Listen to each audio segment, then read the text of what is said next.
कल हमने एक विषय आरंभ किया था पंचांग के संदर्भ में। हमने बताया था calendar system, Julian calendar, Gregorian calendar और भारतीय संवत के विषय में।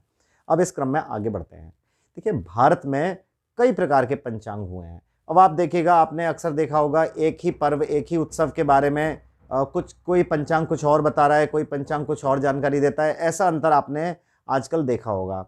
आज इस कारण को समझते हैं कि ये पंचांगों में ये जो भेद है, ये अंतर है, इसका कारण क्या है।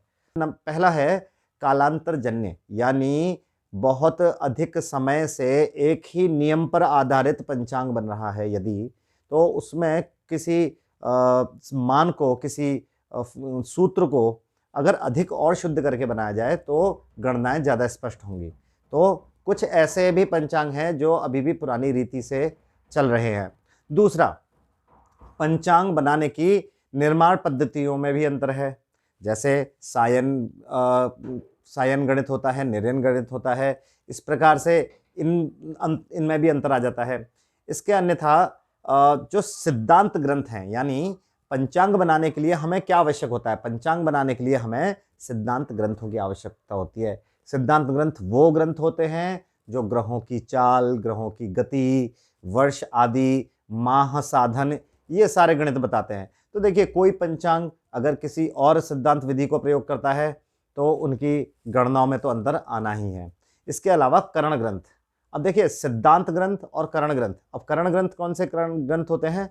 वह ग्रंथ जो सिद्धांत पर तो आधारित थे, परंतु वह यानी सृष्टि के आरंभ से गणित ना करके वह मात्र किसी शक या किसी संवत से गणित को आरंभ करते हैं। देखिए, सिद्धांत ग्रंथ का जो गणित होता है वह सृष्टि के आरंभ से आज तक का गणित होगा। सिद्धांत ग्रंथ आप जो भी पढ़ेंगे वह यही बताएंगे कि ब्रह्मा जी ने सृष्टि का निर्माण कब किया, उसके बाद कितने युग बीत चुके हैं, ऐसा गणित होगा। परंतु जितने करण ग्रंथ होते हैं वह आपको मात्र किसी एक निश्चित समय से बताएंगे कि इसके बाद से ये हुआ। फिर देखिए, कई पंचांग निर्माण के समय हमें कई प्रकार की सारणियाँ चाहिए होती है ना। तो उन सारणियों के अंतर, अगर कोई पंचांगकर्ता एक अलग प्रकार की सारणी देखते हैं और दूसरे किसी और प्रकार की, तो उसमें अंतर आएगा। दूसरा है वेदजन्य।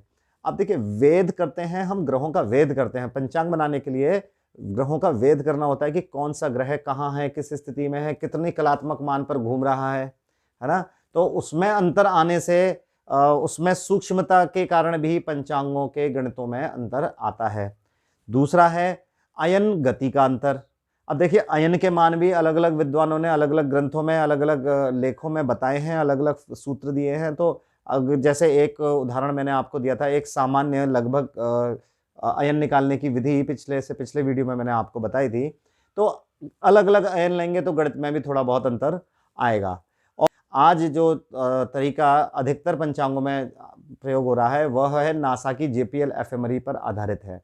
यानी ग्रहों का गणित कहाँ से मिल रहा है? नासा की JPL एफएमरी से मिल रही है। अब कोई वेधशाला कोई राजा बनवाता नहीं है। पहले तो जयपुर के राजा ने 1750 या 80 के लगभग एक वेधशाला का निर्माण करवाया था, जिसमें कि ब्राह्मण लोग जाकर करते थे। परंतु अब इस प्रकार की कार्य हमारे भारत देश में नहीं होते हैं, तो अंतर आना स्वाभाविक है।